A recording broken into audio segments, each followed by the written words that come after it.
자, 학습자 여러분, 이제 3주차 2차 시 강의를 시작하겠습니다. 우리 앞서 여러분들, 청소년 유해 매체물이 되는, 그죠? 유해 매체물로, 심사에서 하게 되는 심의 기준에 대해서 살펴보았죠. 물론 그 기준이 완벽하진 않습니다. 하지만 우리 상식이라든지 일반적인 통념, 그죠? 그리고 맥락 이런 걸 또 고려해서 기준을 정하게 됩니다.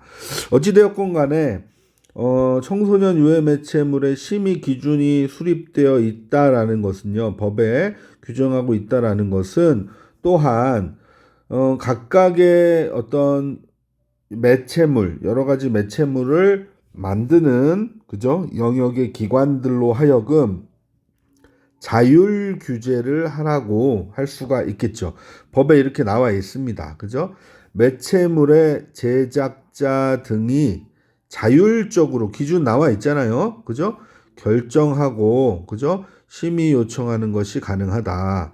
무슨 말이냐면요. 아예 우리 매체물, 우리 잡지나 우리 어떤 매체물의 주된 대상이, 이거를 판매하거나 시청하거나 보게 될, 그죠? 주된 대상이 아예 성인이에요. 그렇기 때문에 19세 미만 있죠? 시청하지 마세요. 뭐 이런 식으로 19세 미만은 관람할 수 없어요. 그죠? 이용할 수 없어요. 들을 수 없어요. 구독할 수 없어요. 이렇게 자체적으로 자율적으로 규제를 해서 그죠?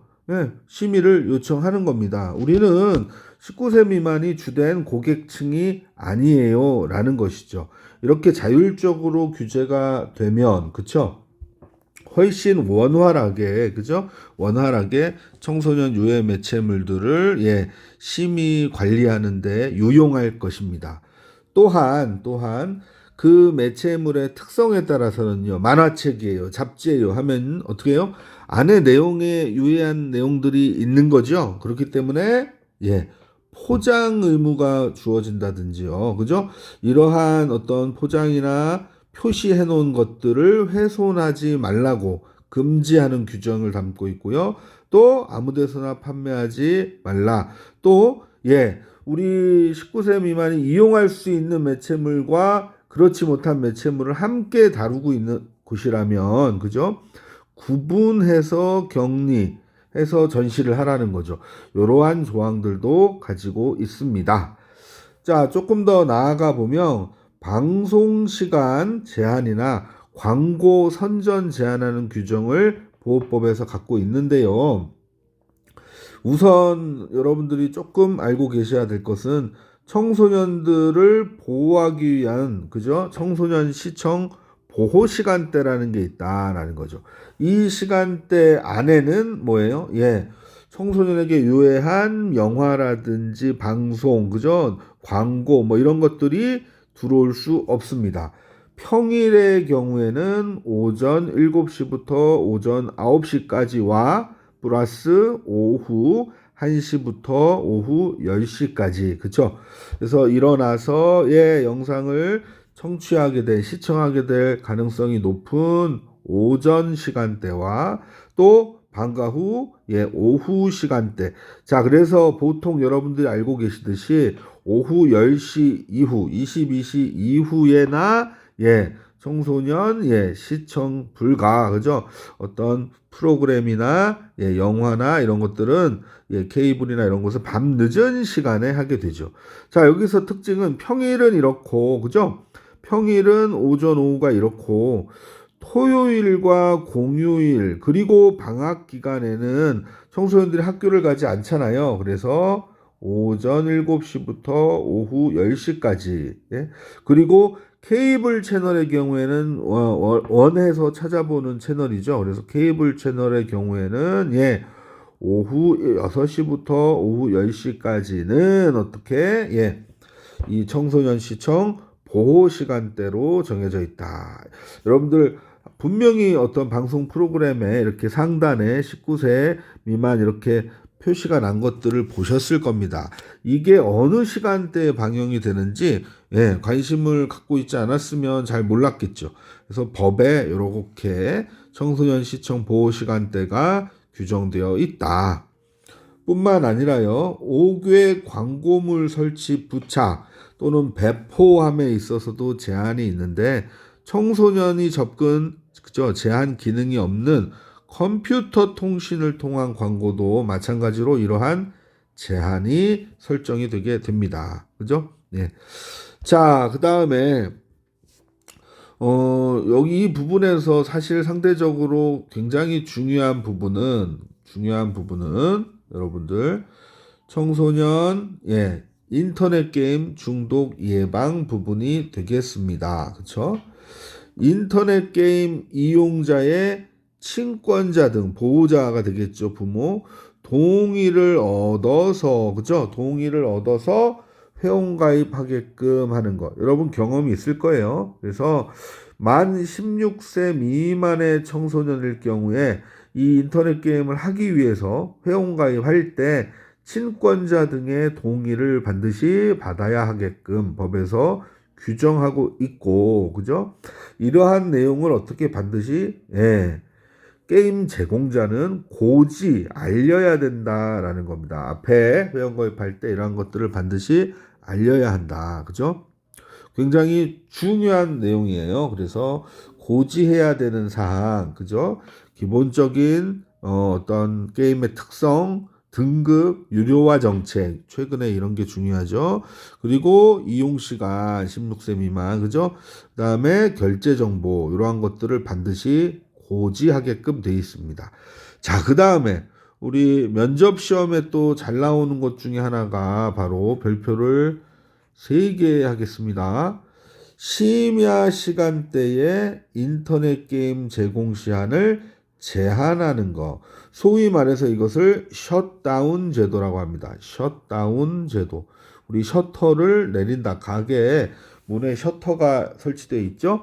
그걸 내린다. 그죠? 차단한다. 그래서 아예 16세 미만 청소년들은 그죠? 이 셧다운 되고 난 다음에는 게임을 이용할 수가 없는 겁니다. 자, 이 셧다운 제도는요, 인터넷 게임 제공자에게 강제로 만 16세 미만 청소년들에게는 오전 0시부터 오전 6시까지, 그죠? 밤 늦은 시간, 새벽, 이때까지는 인터넷 게임을 제공하여서는 안 된다라는 제도가 되겠습니다. 그래서 접속해 있다고 하면은, 자동으로, 그죠? 로그 아웃이 돼버리는 거고요. 이 시간대에는 로그인해서 게임을 할 수가 없는 겁니다. 참고로 여러분 이 셧다운을 반드시 아셔야 하고요. 그죠? 어떻게? 16세 미만 청소년이고 시간대 인터넷 게임 제공해선 안 되는 제도가 되겠습니다. 여기에다가 참고로 여러분 참고로 교육청이나 이런 쪽에서는요. 쿨링 오프제 이런 것들을 준비하고 있어요. 그래서 이거는 말 그대로 시원하게 한다라고 하는 쿨링 오프가 되죠. 그러니까 이쪽은 안 되는 시간대가 정해져 있고 이쪽에서는요 너무 계속 지속적으로 오래 하면 안 되니까 일정 시간 뭐 2시간이면 2시간 뭐 3시간이면 3시간 이렇게 계속 게임을 청소년이 하게 되면요 요 시간이 지나서 요 시간 설정된 시간이 되면 어떻게 해요? 자동으로 로그 아웃이 되는 겁니다. 그래서 이 쿨링 시원하게 하는 어떤 휴식 쉼의 시간이 있어야 돼요. 이 시간 이후에나 이 시간이 지나고 나야 다시 게임을 할 수 있습니다. 우리 청소년들 같은 경우에 한번 게임에 빠지게 되면 너무 오랜 시간 그죠? 밥 먹으라 해도 안 하고 게임만 하잖아요. 그러니까 그런 것들을 방지하는 것이 쿨링 오프제라는 것입니다. 그래서 여러분들은 이 두 가지를 다 알고 계셔야 돼요. 셧다운 제도가 더 중요하고 그죠? 쿨링 오프 제도라는 것도 이런 차원으로 접근도 가능하다. 자, 중요한 거 말씀을 드렸고요. 자, 그 다음에 청소년 유해 약물 등과 유해 행위 그리고 업소에 대한 규제에 대해서 살펴보겠습니다. 당연히 청소년 유해 약물 등의 판매나 대여나 이런 게 금지돼 있겠죠. 다만 교육용, 실험용, 치료 목적 이런 것들은 예외가 되겠고요. 자, 그다음에 청소년들의 고용 금지 그리고 출입 제한, 그죠? 그래서 여러분들 청소년들이 고용도 안 되고 출입이 안 되는 곳은 어떻게 하도록 돼 있어요? 업주와 사장님과 종사자는 직원은 출입자의 나이를 꼭 확인하도록 되어 있습니다. 그죠? 뿐만 아니라 최근에 뭐랄까요? 이런 탈법 이런 것들을 좀 그죠? 해보려는 분들이 있잖아요. 그래서 영리를 목적으로 청소년으로 하여금 그죠? 신체적인 접촉이나 은밀한 부분의 노출 등의 성적 접대 행위를 하게 하거나 이러한 행위를 어떻게 알선 매개하는 행위, 유흥아의 접객 행위, 음란 행위, 그 다음에 우리 앵벌이라고 하는 거, 예, 1,000원만 주세요, 예, 이런 앵벌이, 구걸하는 행위, 학대 행위, 그 다음에 삐끼라는 속된 말로 손님을 유인, 호객 행위라고 하죠. 호객 행위, 이런 것들, 혼숙시키는 것들, 여기에 장소를 제공하는 것, 이런 것들은 다 유해한 행위에 들어가는 것이고요. 이런 것들을 금지하고 있습니다. 뿐만 아니라 우리 과거에 집창촌이 있던 골목이랄지 술집이나 노래방 골목이랄지 이런 청소년 통행 금지 제한 구역을 지정해 놓고 있기도 하죠. 그래서 24시간 다 안 되는 곳도 있고 밤늦은 일정 시간 제한하는 곳도 있습니다. 뿐만 아니라 청소년들을요, 그죠? 좀 올가매려고, 그죠? 그죠? 돈을 일부러 빌려준다든지 이런 걸 해서 청소년에 대해 가지는 채권은 무효다라는 것으로 이 청소년들을 돈으로 선불금 등 뒤에 나오는데요. 이런 걸로 올가매려고 하는 것들을 막고 있습니다. 자, 이러한 내용들은 이제 청소년 보호 사업, 그죠? 청소년 정책 가운데 청소년 보호 정책 세부적으로 청소년 보호의 뜻이 유해 환경을 규제하는 게 강하다 그랬죠? 유해 환경이 유해한 물질, 물건, 행위, 장소 이런 것들이라 그랬습니다. 이런 것들을 청소년 보호 사업이라고 할 수 있는데요. 이 청소년 보호법에서는 청소년 보호 종합 대책, 청소년 보호에 관한 우리나라의 제일 상위에 있는 정책이죠. 이거를 수립하게끔 되어 있어요. 요거는 특징입니다. 청소년 보호 종합 대책은 3년마다예요. 우리나라의 청소년 정책은 그죠? 한국 청소년 기본 계획 5개년 계획이었지만 요거는 3년마다 여성가족부 장관이 중앙행정기관의 장 그리고 지방자치단체의 장과 협의해서 그죠? 어떻게 하면 청소년 유해 환경으로부터 우리 청소년들을 보호할 것인가 종합적인 대책 정책을 수립하고 시행해라 라고 보호법에 규정하고 있다는 겁니다. 3년입니다. 3년. 그래서 유해 환경에 대한 대응 능력을 높이는 사업, 또 환각 물질이나 중독 치료 등과 관련해서 여가부 장관이 중독 전문 치료기관을 지정 운영하는 사업, 청소년 보호재활센터. 여기 여러분들 앞서서 청소년 복지지원법에서 그죠? 치료재활 이런 기억하십니까?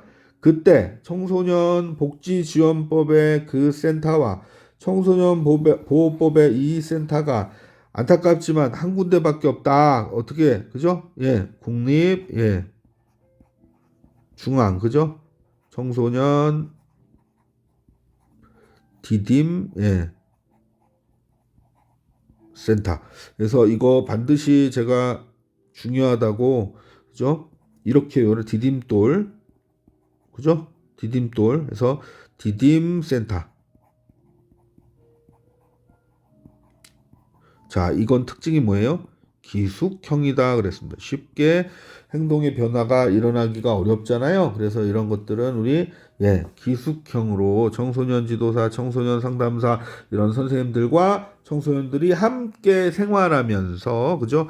행동의 변화를 모색해 나가는 센터가 되겠습니다. 그래서 꼭 기억하시라 그랬어요. 복지지원법에 따르는 센터와 보호법에 따르는 센터가 법률상 이름은 조금 다르지만 사실 다 하나로 돼 있다.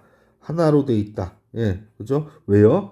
아직 각각의 센터를 만드는 게 여력이 안 되는 것입니다. 자, 그리고 청소년 보호위원회라는 거 나왔죠? 여성가족부 장관 소속으로 제일 중요한 게 아까 청소년 유해 매체물, 유해 약물 등 업소 이런 심의 결정에 관한 내용을 하게 됩니다.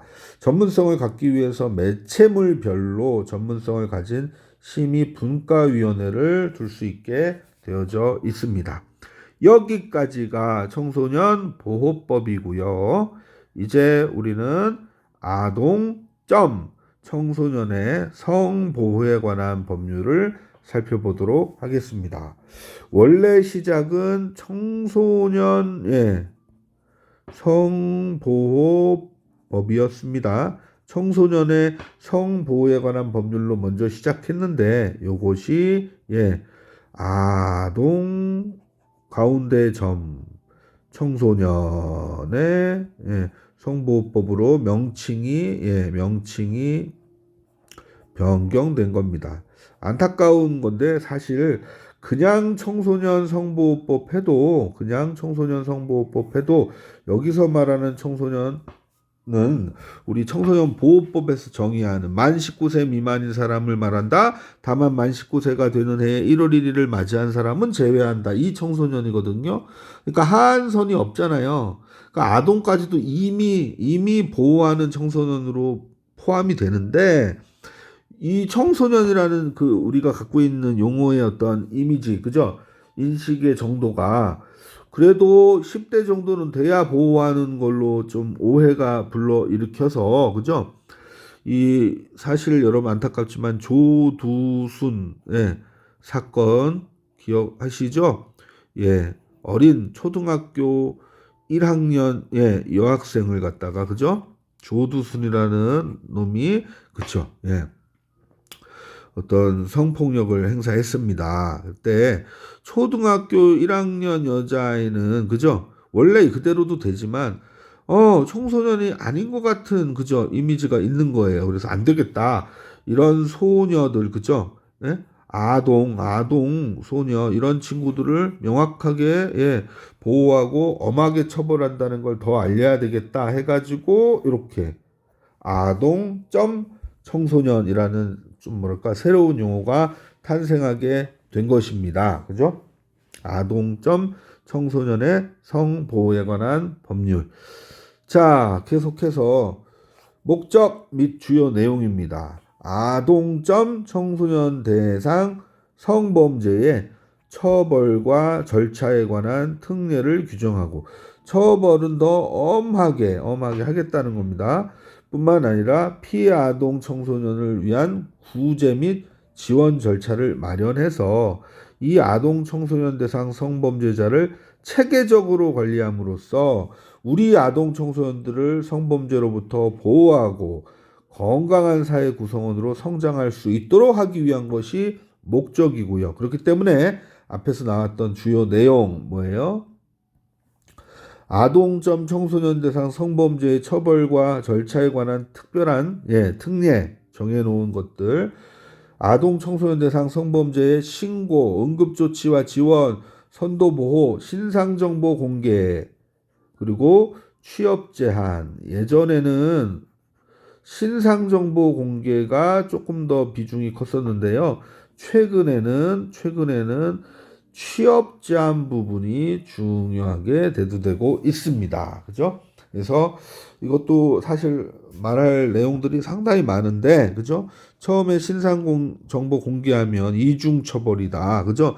말이 좀 있었지만, 뭐랄까요? 가해자에게는, 그죠? 범죄를 저지른 범인에게는 인권의 뭐 침해가 있을 수 있죠. 하지만 그렇다고 하더라도 이걸로 인해서 우리 다수가 얻게 되는 이익이 훨씬 더 크고, 그죠? 이런 것들이 이미 판단이 내려진 겁니다. 그래서 신상 정보가 이미 등록돼서 관리가 될 뿐만이 아니라 그 사람이 저질렀던 사람이 범죄를 저질렀던 아동 청소년 대상 성범죄를 저질렀던 사람이 사는 인근에 청소년들을 아동을 키우는 분들에게 이 등록된 신상 정보가 우편으로도 날아가고 공개가 되는 것이죠.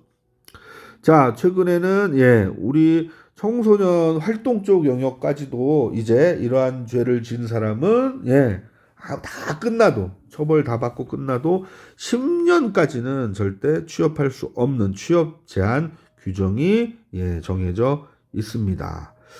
자, 하나하나 살펴보면은요. 대개 우리 이 법도 용어의 정의부터 살펴보고 있는데 아동점 청소년이라고 새로운 용어를 만들어냈지만 연령상으로는 보호법상 청소년의 연령 규정을 그대로 따르고 있습니다. 아동 청소년 대상 성범죄와 성폭력 범죄를 정의하고 있는데 여러분 사실 강간, 강제추행, 그죠? 간음 뭐 여러 가지들이 다 성범죄에 들어갑니다마는 그러한 것들 중에 일부를 좀 제외하고, 그죠? 이용 음란물을 제작 유포하거나 매매 행위를 하거나 성을 사는 행위, 그죠? 강요, 알선, 그러니까 성매매죠. 여기는 성매매. 이러한 것들을 또 성폭력 범죄라고 약간 구분해서 정의를 하고 있습니다. 특별히 아동 청소년의 성을 사는 행위를 갖다가 더 구체적으로 정의 내리고 있죠. 이 부분이 예전에는 우리가 과거에 일본 쪽에서 원조 교제라는 이런 것들이 사회적 문제로 처음 대두됐을 때 한국에 이게 넘어왔는데 원조 교제라는 말 그대로는 도와주는 교제잖아요. 이게 나쁜 뜻이 아닌 거예요. 말 그 단어 그 자체로는. 근데 본질은 뭡니까? 본질은 청소년의 성을, 그죠? 돈을 주고 사는 매수하는 행위이지 않습니까? 그죠? 그래서 이거의 본질은 이제는 오늘날 이 원조교제라는 용어 쓰지 않고, 그죠? 청소년 분명한 성매매다. 이렇게 정의를 내리고 있습니다. 그죠? 근데, 성을 사는 행위만 일단 정의를 하고 있잖아요. 왜? 성을 파는 청소년의 정의보다는 성을 사는 사람이 주로 성인이고 이들에 대해서 굉장히 엄격하게, 그죠? 중한 처벌을 내리려는 거고 아직까지는 성을 파는 청소년에 대해서는 크다란 어떤 처벌이 없는 것이 현실입니다. 자, 그 다음에 우리가 놓치지 말아야 할 것 중에 하나는 이러한 법이 강화되다 보면 사람들이 빠져나갈 구멍을 찾아요. 대표적인 것이, 그죠? 유사 성교 행위, 그죠? 그러니까 실제 성교 행위라 하면 남성의 성기와 여성의 성기의 결합이라는 행위, 일반적인 섹스라는 행위가 있어야만 성교 행위라고 인정이 되었는데 이제는 뭐예요? 그렇지 않아도, 그죠? 유사한 다양한 형태의, 그죠? 유사한 성교 행위, 또 신체 일부나 전부를 접촉하거나 노출시키는 행위로서도 우리의 일반적 성적 수치심이나 혐오감을 일으키는 행위라고 한다면 또 자유행위까지 포함해서 이것들을 다 포함해서 다루고 있다라는 겁니다. 그러니까 성교 행위에, 그죠? 꼭 남자의 성기와 여자의 성기의 결합만을 의미하는 게 아닙니다. 이제 그래서 그 결합을 안 했다 뭐 이런 식으로의 주장은, 그죠? 의미가 없습니다. 뿐만 아니라 최근 몇 년 전에 좀 굉장히 이슈가 됐던 부분인데요. 아동 청소년 이용 음란물이라 해서 아동 청소년, 실제 아동 청소년이거나 여기가 문제예요. 아동 청소년으로 명백하게 인식될 수 있는 사람이나 표현물이 등장하면요, 아동 청소년 이용 음란물이 돼서 이러한 것들을 여러분들 혹시 인터넷에서 다운로드 이런 거 잘못 받으면, 그죠?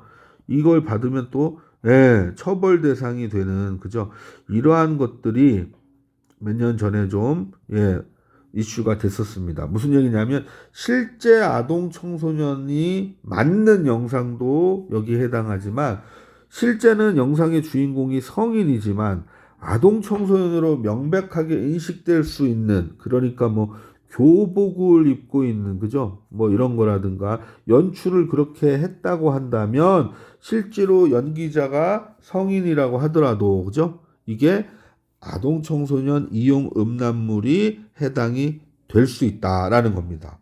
그래서 이 부분은 여러분들도 한번 생각을 해 보시고요. 기본적으로 아동 청소년 대상 성범죄에 대해서 어떻게 처벌과 절차에 관한 특례를 가지고 있느냐?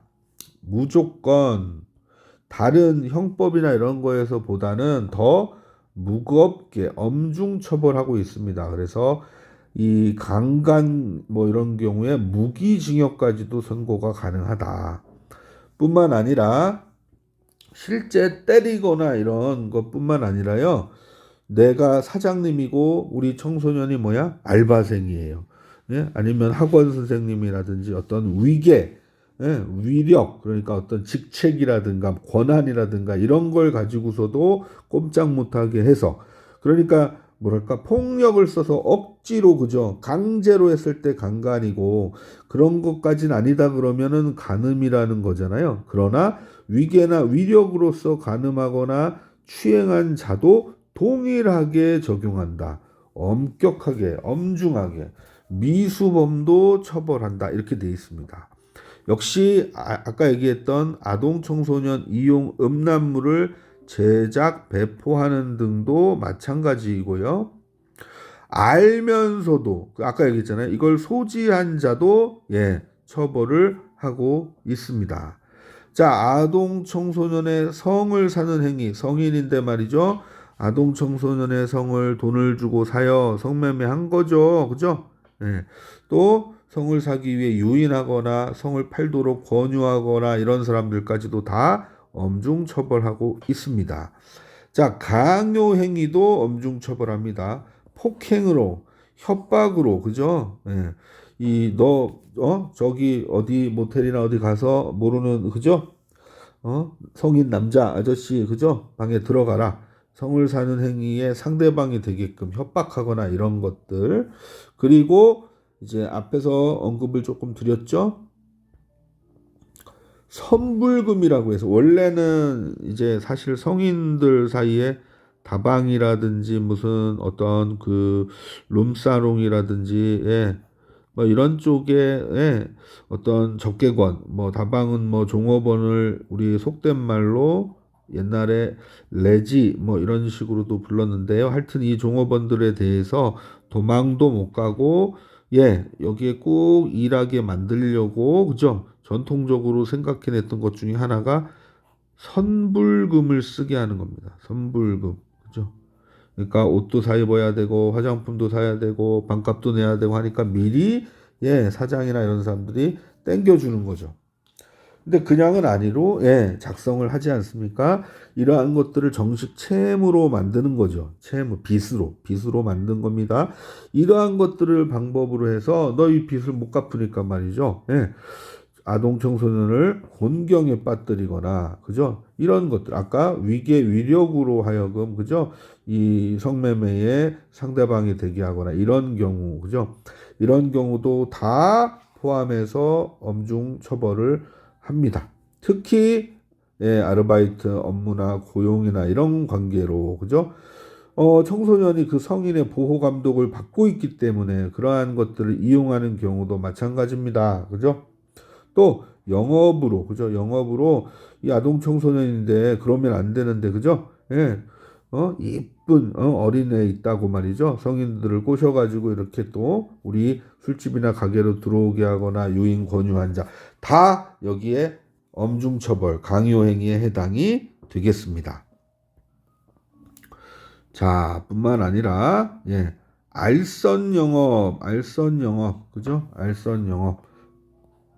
나는 알선만 했어요. 예, 그러니까 요즘은 인터넷으로 하겠죠. 아니면 이제 스마트폰, SNS로 하겠죠. 그래서 청소년들하고의 관계망을 맺어놓고 장소를 제공한다든지, 그죠? 연락처를 주고받게 해준다든지, 그죠? 돈을 받고 이런 알선만 했다고 해도 예, 나는 처벌을 받습니다. 강요 행위도 처벌이 대상이고요. 폭행, 협박, 그죠? 또 피해자는 물론이고 보호자를 상대로 합의를 강요한 자, 예, 이 저질러졌으니까 자기 처벌을 낮게 받으려고 그죠? 합의를 강요하는 경우가 있습니다. 여기에 7년 이하 용의징역에 처한다. 굉장히 강하게 하는 거죠. 자, 그 다음에 우리 앞에서 말씀드렸던 조두순 사건의 경우에도 그죠?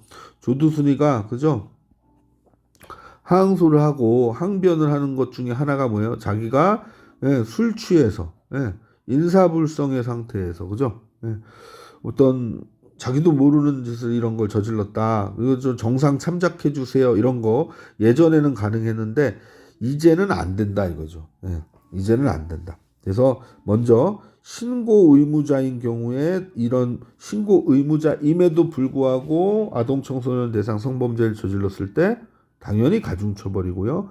형법상 있었던 감경 규정, 음주 상태, 약물에 취해서 막 이런 심신을 나는 저 제정신이 아니었다 이런 것들이 옛날엔 조금 예 어떤 형을 부여하는 데 있어 조금 가만히 됐었는데 이제는 그런 것들을 적용하지 않습니다. 그리고 아동 청소년 이거 알아두셔야 돼요.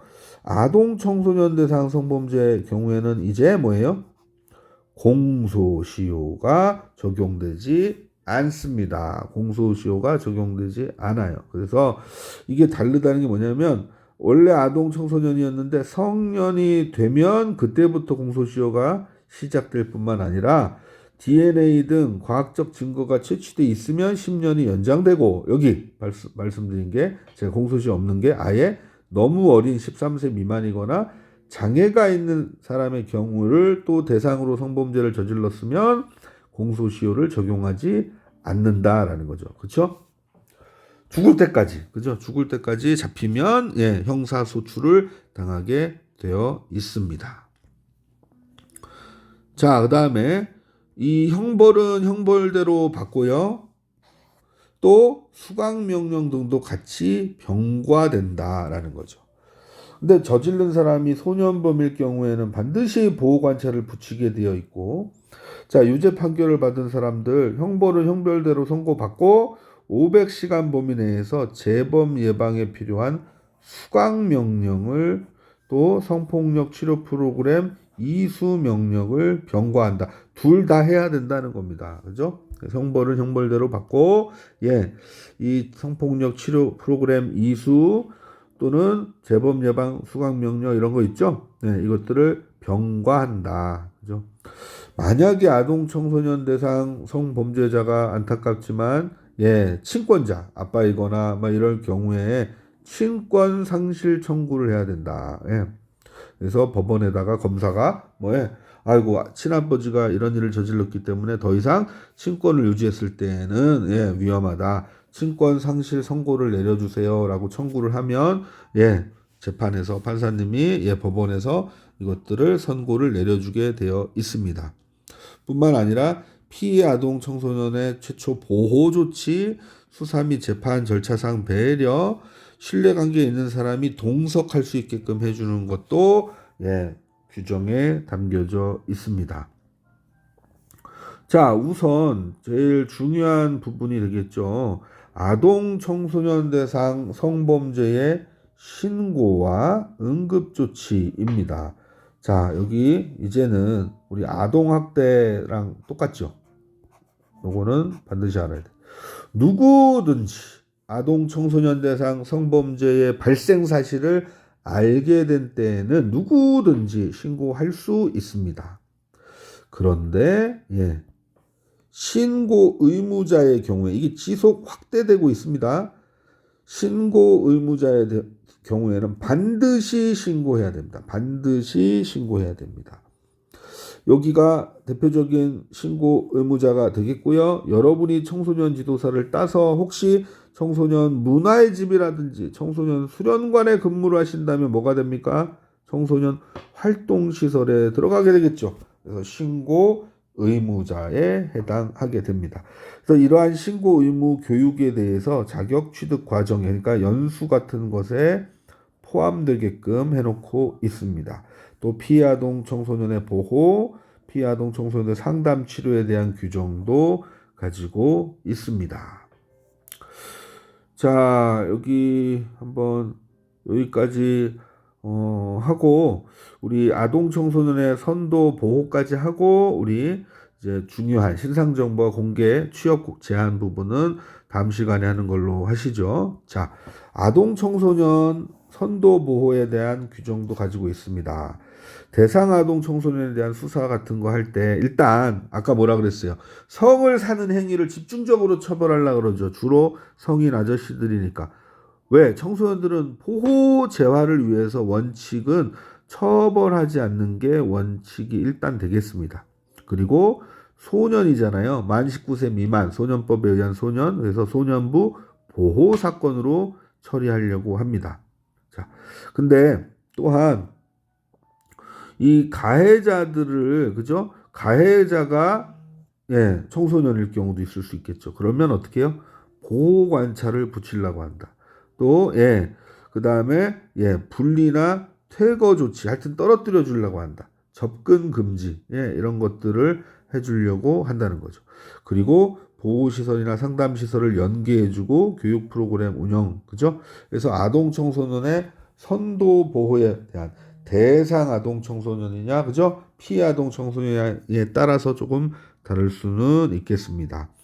자, 여기까지 하고요. 다음번에 나오는 신상 정보 공개와 취업 제한 이런 것들 중요하니까 잠깐 쉬었다가 마지막에 우리 3차 시에서 마무리할 수 있도록 하겠습니다. 여러분 수고 많으셨습니다.